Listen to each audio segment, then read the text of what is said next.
أعوذ بالله السميع العليم من الشيطان الرجيم بسم الله الرحمن الرحيم إن الحمد لله نحمده ونستعينه ونستغفره ونعوذ بالله من شرور أنفسنا وسيئات أعمالنا من يهده الله فلا مضل له ومن يضلل فلا هادي له نشهد أن لا إله إلا الله وحده لا شريك له نشهد أن محمدا عبده ورسوله والصلاة والسلام على نبي محمد صلى الله عليه وسلم وعلى آله وأصحابه أجمعين ومن تبعهم بإحسان إلى يوم الدين وبعد. Assalamu alaikum rahmatullahi wa barakatuh. Bienvenue une fois de plus sur la chaîne de votre frère Ismaël, voici du groupe EBC, l'école biblique coranique en ligne, Inch'Allah, que la paix du Seigneur subhanahu wa ta'ala soit sur notre prophète Muhammad sallallahu alayhi wa sallam, sur sa famille, sur ses compagnons, sur tous ceux qui œuvrent véritablement pour l'islam jusqu'au jour de la résurrection, Inch'Allah. Je suis converti à l'islam et je me présente Ismaël, voici fondateur du groupe EBC. C'est dans ce contexte de l'exégèse biblique et coranique que nous allons aborder aujourd'hui, Inch'Allah, l'origine du christianisme.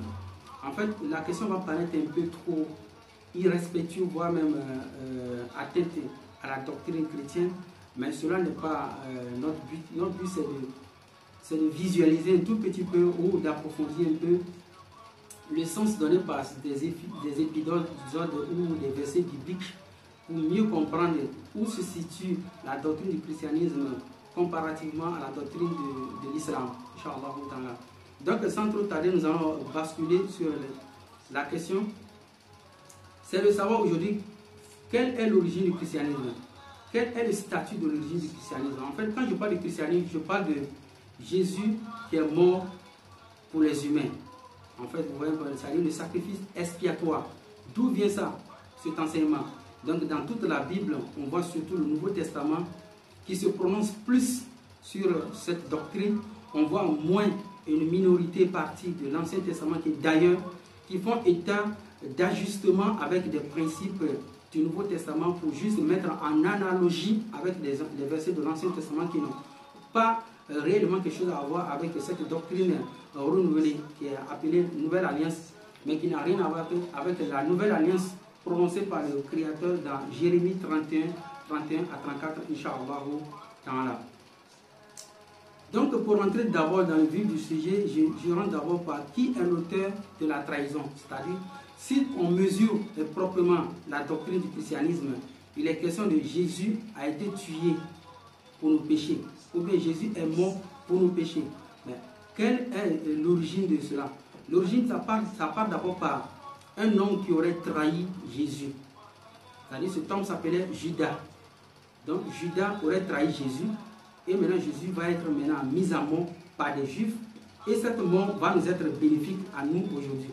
Et prétendument, cela va être la source ou la continuité de peut-être le courroux ou l'intelligence de Dieu depuis la Genèse où notre grand-père Adam alayhi salam avec sa femme, ils auraient consommé un fruit où Dieu était fâché et ne pouvait pas nous pardonner si ce n'est qu'à travers par le canal de cette mort de Jésus-Christ alayhi salatu wassalam. Donc cette mort est-elle intervenue délibérément par rapport à ce qui était prévu ou pas? Non, c'est ce que nous allons remarquer que c'est faux. Cette mort a été d'abord une trahison, d'abord par un disciple qu'on appelle Judas. Donc nous allons constater ce fait de plus près. Comment est-ce que Judas a pu trahir Jésus? Est-ce vrai ou faux? Ou qui fut à l'origine de cette trahison? D'abord, il est question de Jésus manger à sa table avec les disciples. Et qu'est-ce qu'il dit? Il sera aujourd'hui pour eux, en fait, une détresse parce qu'il va mourir. En fait, cette mort va venir d'une personne à qui il aura trempé quelque chose, il va mettre dans sa main. Donc cela va commencer. Maintenant, qu'est-ce que Jésus dit? Jésus répondit, c'est celui à qui je donnerai le morceau trempé. Et ayant trempé le morceau, il le donna à Judas, fils de Simon l'Iscariote. Donc ici, il a souligné que c'est Jésus lui-même qui trempe un morceau et donne à Judas. C'est-à-dire Jésus lui-même, il désigne celui qui va le vendre aux Juifs pour qu'il soit mis à mort. Donc du coup, si on comprend déjà à cette base, on sait que Judas ne s'est pas levé délibérément pour aller trahir Jésus. Mais c'est Jésus plutôt qui a forcé, qui a obligé Judas à le trahir. Donc du coup, Judas n'a rien à voir avec sa mort. C'est comme par exemple, moi je me lève et je manigance quelque chose. Moi, j'occulte ma mort ou bien en fait, je te force. En fait, je mets un couteau dans ta main et je te pousse avec cette main pour me poignarder. Mais tu n'es pas le coupable. Donc ça veut dire que moi, j'ai eu une mauvaise intention et je t'ai tout juste en fait entraîné ou traîné dans quelque chose dont tu n'avais pas envie. Donc il faut comprendre qu'à la base, c'est Jésus lui-même qui a forcé Judas à faire cela. Donc c'est ce que nous allons voir pour la suite. Parce que c'est très intéressant de remarquer cela, Inch'Allah. Bon, il y a une autre problématique. Quel est le rôle joué par Satan dans cette histoire? Vous allez remarquer que toujours dans ce verset que j'affiche même à l'écran, dès que le morceau fut donné, Satan entra dans Judas. Jésus lui dit, ce que tu fais, fais-le promptement. Donc ici, c'est Jésus qui a lui-même non seulement désigné, mais il a imposé à Judas d'aller le vendre aux Juifs, pour qu'il le Juif le tue. Maintenant, dès que Jésus l'impose à Judas, Satan aussi, qui est une autre entité, il rentre dans Judas pour le renforcer à pouvoir aller livrer Jésus aux Juifs. Donc jusque là, vous avez vu que non, Judas était sous l'emprise de Jésus injustement. Deuxième emprise de Judas sous la force de Satan. Mais le pauvre Judas n'a rien à voir avec. C'est ce que j'essaie de vous faire comprendre. C'est que c'est Jésus qui est à l'origine. Satan le suit Jésus. Donc les deux ont forcé Judas à aller vendre Jésus. Ok. C'est vraiment pour laquelle je lis le verset même affiché. Dès que le morceau fut donné à Judas, Satan entra dans Judas. Et Jésus lui dit, ce que tu fais, fais-le promptement. Jésus maintenant dit à Judas d'aller le vendre. Bon, jusque-là, je ne vois pas un sens donné, je ne vois pas à quel sens dans cela. Je ne vois pas pourquoi Jésus forcerait un innocent à aller le vendre aux Juifs et pour que les Juifs viennent le tuer, pour que lui, même Jésus, va nous pardonner nos péchés, soit disant même pas nos péchés, le péché que Adam, notre grand-père, aurait commis dans le paradis. Donc tout ça, jusque-là, ça n'a pas de sens. Maintenant, selon Luc, quel est le rapport de Luc avec tout ce système mafieux? Or, Satan entra dans Judas, surnommé Iscariot, qui était du nombre des 12. Et Judas alla s'entendre avec les principaux sacrificateurs et les chefs de garde sur la manière de le leur livrer. Donc ici, même toujours selon Luc, selon lui, Satan est entré dans Judas et Satan a poussé Judas à aller vendre Jésus. Mais je vous ai bien expliqué qu'à l'origine, c'est Jésus lui-même qui a forcé Judas. Chose bizarre, nous allons continuer. Chose bizarre, toujours dans la parole de ce Jésus, chose bizarre. Jésus dit à ses disciples, les versets sont toujours affichés sur l'écran. Jésus dit à ses disciples, il est impossible qu'il n'arrive pas de scandale, mais malheur à celui par qui il arrive.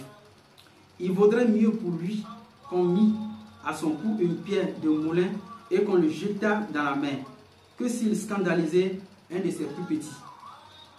Ici, comme vous l'avez compris, Jésus aurait forcé Judas à aller le vendre. Mais c'est le même Jésus qui est en train de maudire Judas par rapport à l'action que Judas a faite. Mais ça, j'ai rien compris. Si vous n'avez rien compris, c'est qu'il n'y a rien à comprendre. C'est tout simplement une confusion. C'est tout simplement une anarchie endormie dans les fakes. Vous voyez un peu? Donc, pour moi, ça me fait mal de considérer la source d'un enseignement salvateur, je dirais, pour l'humanité à base de tous ces farfelus initiatives qui imposent des systèmes. En fait, c'est un système mafieux. Oui, c'est un système mafieux. Et vous allez le comprendre à la suite de notre histoire, Inch'Allah. Bon, comme souligné, mentionné plus haut, je vous ai dit que Judas n'a rien à voir avec cette histoire. Oui. Et c'est d'ailleurs même, ça fait pitié d'impliquer un simple innocent de la sorte. Ça fait aussi pitié que ce Jésus joue ce rôle mafieux. Vous voyez un peu. Bon, que deviendra Judas? Judas n'a rien à voir avec la volonté fallacieuse, je ne sais pas, la volonté maniaque de ce Jésus, et aussi la doctrine d'où réjouit les frères chrétiens aujourd'hui. Judas va faire quoi? Dans Actes, il est question de Pierre aurait prononcé une parole. Homme frère, il fallait que s'accomplisse ce que le Saint-Esprit dans l'Écriture a annoncé d'avance. Le Saint-Esprit n'a rien annoncé que Jésus aurait mouru. Ça n'existe pas. Donc là, ce n'est pas Pierre qui parle, c'est juste un individu qui s'est identifié, Pierre, qui bavarde. Puisque dans Actes des Apôtres, on ne sait pas qui a écrit Actes des Apôtres. On ne connaît pas l'auteur des Actes des Apôtres. Quand on parle d'Actes des Apôtres, ça veut dire que ce que les apôtres ont fait. Mais ce que les apôtres ont fait, pourquoi eux-mêmes ne l'ont pas mis à l'écrit? Et c'est un historien qui met à l'écrit des histoires ou bien des faits des apôtres qu'on ne connaît pas. C'est-à-dire, moi-même, je fais quelque chose, je ne mets pas à l'écrit. Et c'est un historien qui viendrait derrière moi pour mettre ça à l'écrit. Mais ça n'a pas de sens. Mais là, on a encore des écrits de supposés disciples Matthieu, Marc, Luc, Jean. Mais eux, ils ne racontent pas les faits, mais c'est un autre qui vient raconter les faits. Donc ici, il n'y a pas quelque chose qu'un Saint-Esprit aurait annoncé. Ça n'existe pas. Mais le mot Saint-Esprit n'existe pas. Le Saint-Esprit, c'est l'ange Gabriel. Ils n'ont pas le truc là qui fait tourmenter les frères. Ça n'existe pas. Par la bouche de David au sujet de Judas, qui a été le guide de ceux qui ont saisi Jésus. Bon, dites-moi, quel Saint-Esprit qui a annoncé que Judas allait vendre Jésus? Donnez-moi le verset en bas des commentaires, Inch'Allah. Il était compté parmi nous et il n'avait pas au même ministère. Donc ça, il s'agit de Pierre. Qu'est-ce qu'il dit? Il dit, cet homme, ayant acquis un champ avec le salaire du crime, est tombé, s'est rompu par le milieu du corps et toutes ses entrailles se sont répandues. La chose a été si connue de tous les habitants de Jérusalem que ce champ a été appelé dans leur langue Hakeldama, c'est-à-dire champ du sang. Ici, on nous fait savoir que Judas, après avoir acquis ce prix du sang, il allait s'acheter un champ et il allait se pendre. Vous voyez un peu? Dans l'autre verset, mais ici, il est question de l'aller, il s'est rompu par le milieu du corps et toutes ses entrailles se sont répandues. Bon, si vous ne connaissez pas, je vous donne le deuxième verset directement. C'est-à-dire, selon Actes des Apôtres, Judas, il s'est éclaté pour le sang versé dans le champ qu'il avait acheté avec cet argent. Et bon, du coup, le champ appelé le champ du sang. Bon, en fait, ça, c'est la première mort de Judas. Deuxième mort de Judas, selon Matthieu. Alors, au verset 27, Matthieu chapitre 27, que j'affiche le verset. Alors, Judas, qu'il avait livré, voyant qu'il était condamné, se repentit et rapporta les 30 pièces d'argent aux principaux sacrificateurs et aux anciens, en disant, j'ai péché en livrant le sang innocent.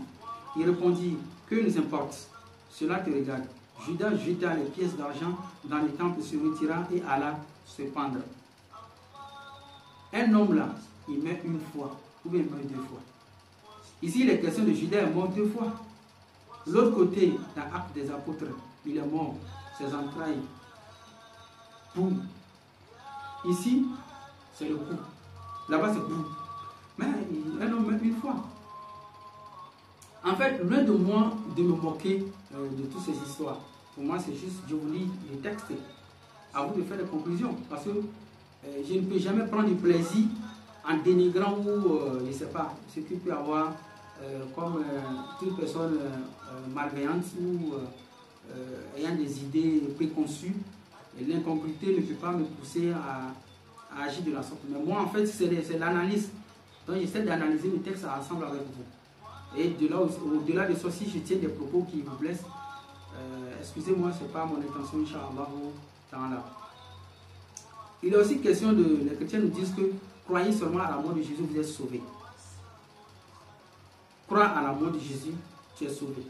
Donc aujourd'hui, vous allez voir que tous les chrétiens, ils viennent vers les musulmans et disent non, il faut croire que Jésus est mort pour toi. Et tu es sauvé. Simplement croire. Hein? Mais la problématique, jusqu'à aujourd'hui, aucun chrétien ne peut nous dire si Judas est sauvé ou pas. Parce que c'est lui qui a causé la mort de Jésus, selon la Bible.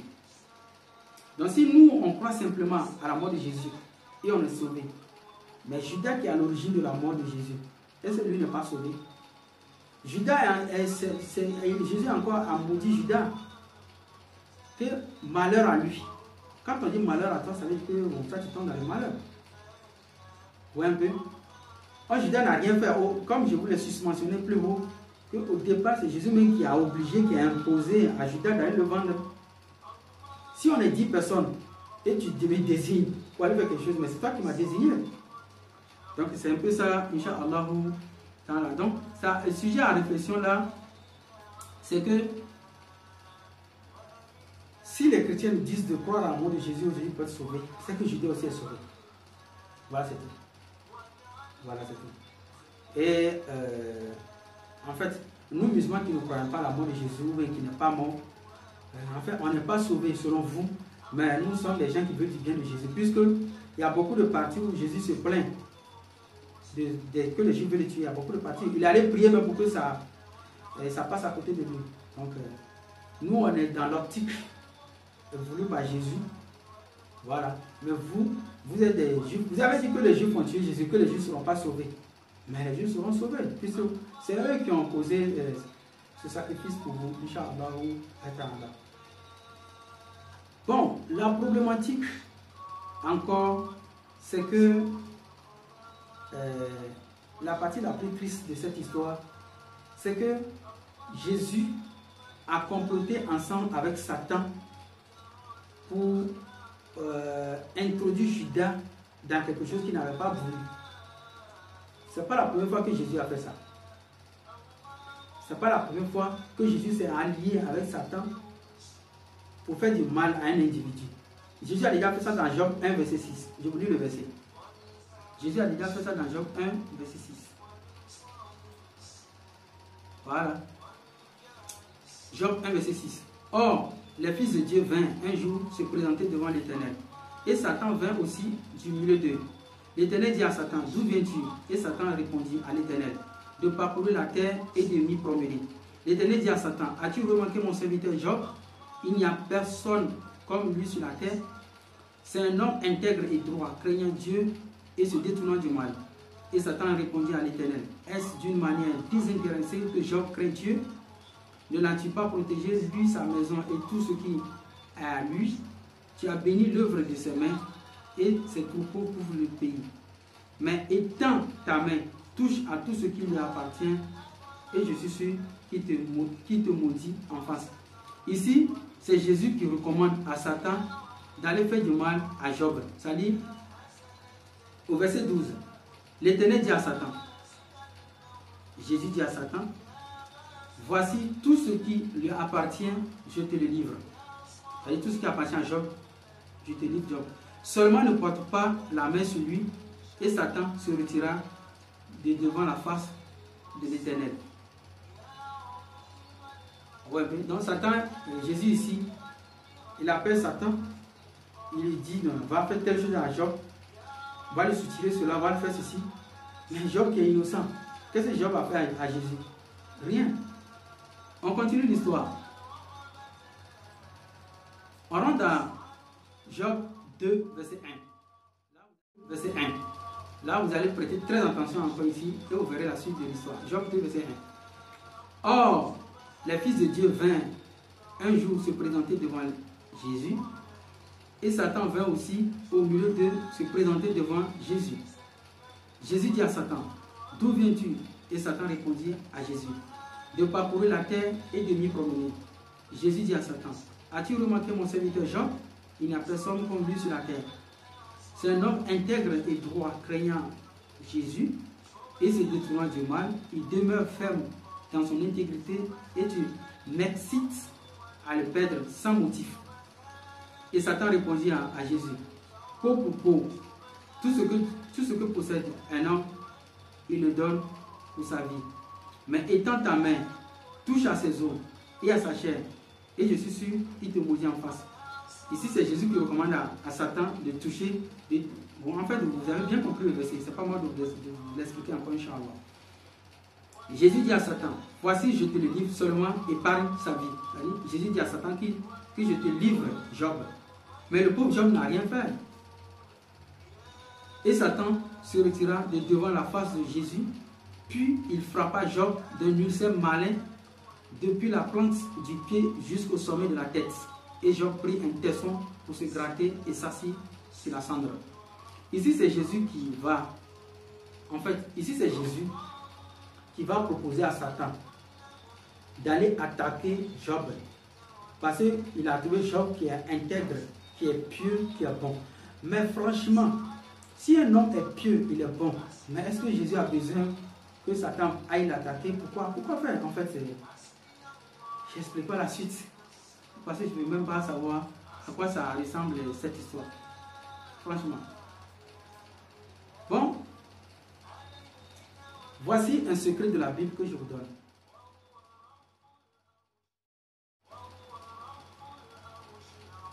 Les versets sont sur l'écran.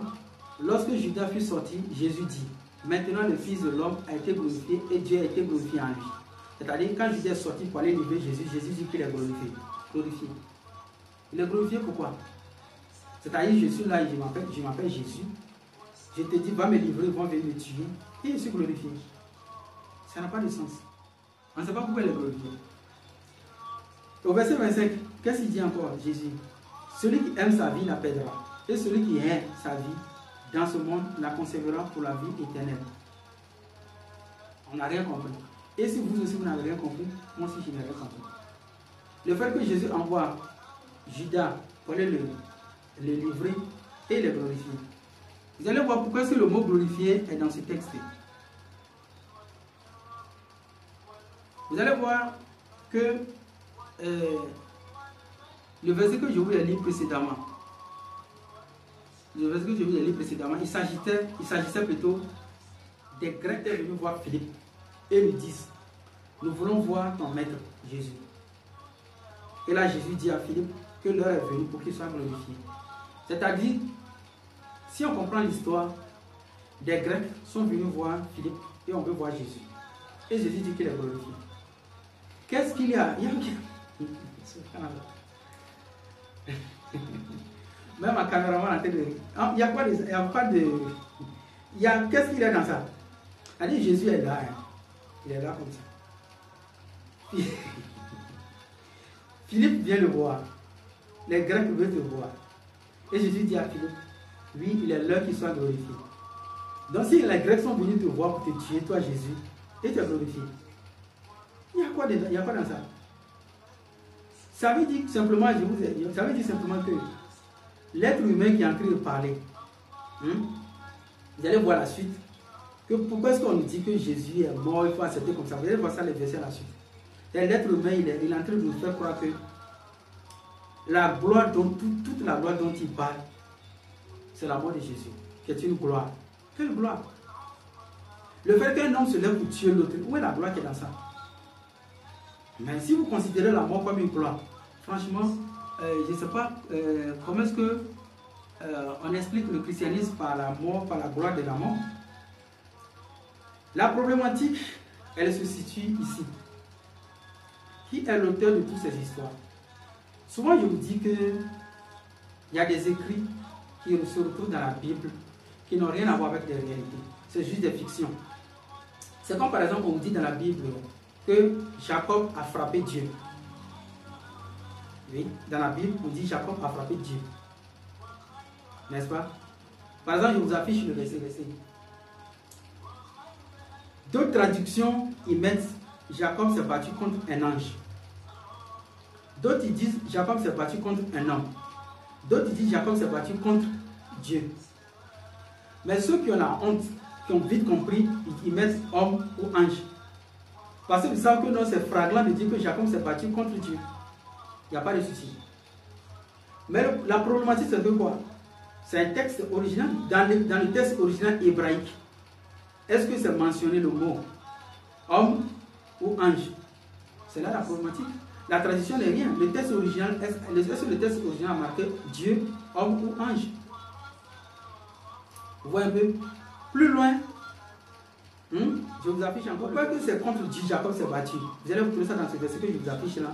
Ou dans le premier verset, vous allez bien sûr la partie. Dans le premier verset, Jacob a dit à la personne, ou bien à Dieu, ou bien à l'ange, que je ne te laisse pas partir tant que tu ne m'as pas béni. Donc, le Dieu ou bien l'homme ou bien l'ange a béni Jacob. Dans le verset que je vous affiche là, il est dit clairement que c'est Dieu qui a béni Jacob. Donc si c'est Dieu qui a béni Jacob, c'est que c'est Dieu Jacob avait frappé. C'est clair. Si c'est Dieu qui a béni Jacob, c'est que c'est lui, Jacob avait frappé dans le verset. Mais c'est que le rédacteur, il s'était trompé. Il avait oublié qu'il a mentionné auparavant que Jacob s'est battu contre Dieu et Dieu l'a béni. Et les traducteurs, ils sont comment dirais-je, ils sont des farceurs quoi, en fait, ils sont malins. Ils sont tellement fallacieux, tellement qu'ils essaient de jouer avec la traduction. Mais si Dieu qui a béni Jacob dans ce verset que je vous ai affiché là, c'est que c'est Dieu, Jacob avait frappé dans l'autre côté. Vous allez me dire maintenant pourquoi cette histoire?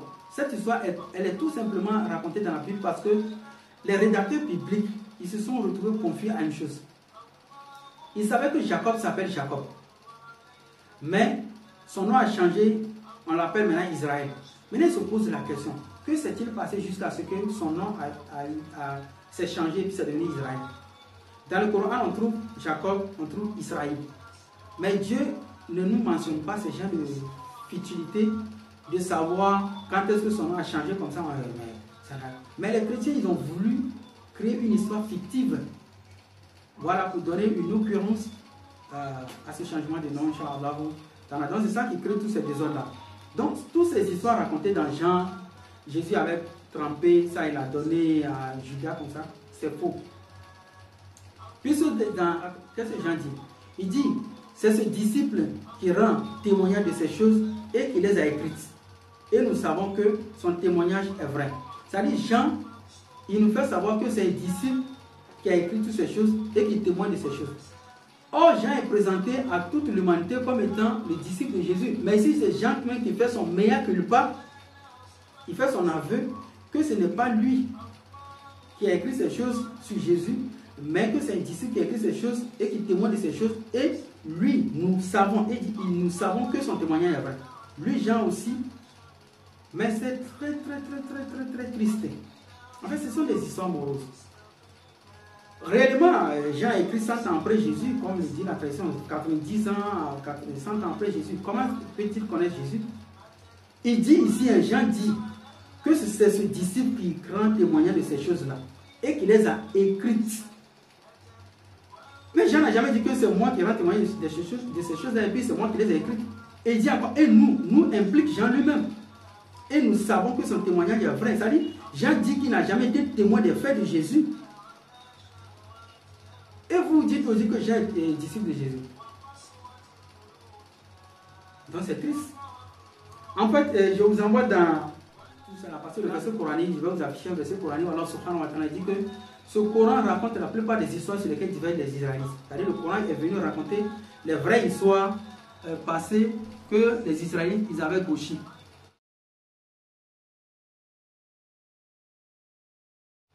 Allah dit dans la Sourate 4, verset 111, suivez très bien. Ô gens du livre, c'est-à-dire chrétiens et juifs, n'exagérez pas dans votre religion et ne dites d'Allah que la vérité. Allah dit de ne dire que de lui la vérité. Le Messie Jésus, fils de Marie, pas fils de Dieu, n'est qu'un messager d'Allah. Sa parole qu'il a envoyée vers Marie, c'est-à-dire Allah a dit Jésus soit, et Marie a conçu Jésus, est un souffle de vie venant de lui. Croyez donc en Allah. Allah dit à vous chrétiens de croire en lui. Croyez donc en Allah et à ses messagers. Et ne dites pas trois, ne dites pas que le Père, le Fils, Saint-Esprit, ne dites pas trois. C'est Allah qui dit ça. C'est dans Sourate 4, verset 111.